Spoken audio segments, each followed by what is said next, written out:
Dodi Sudrajat dilaporkan ke Polda Metro Jaya terkait pencemaran nama baik. Ini penyebabnya.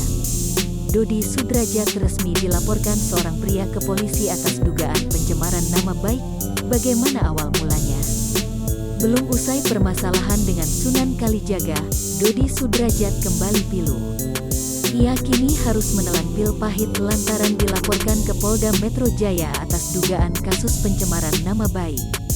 Dodu dilaporkan oleh seorang pria bernama Rofi ke Polda Metro Jaya pada Selasa, tanggal 28 Desember tahun 2021, malam. Laporan itu diajukan Rofi karena menganggap Dodi Sudrajat telah mencemarkan nama baiknya karena menyalahartikan maksudnya melalui video yang telah beredar.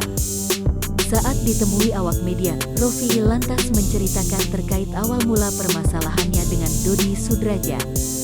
Jadi malam ini saya melaporkan Pak Dodi Sudrajat, korbannya itu saya sendiri, ujar Rofi, dilansir Tribun Style dari YouTube official Midnot pada Selasa, tanggal 28 Desember tahun 2021. Hal itu bermula saat Rofi membuat video yang menyarankan Dodi agar mengurungkan niatnya membongkar makam Vanessa Angel. Ia berencana akan memberikan ponsel merek Samsung Galaxy Z Fold 3 secara cuma-cuma apabila saran tersebut diterima oleh Dodi.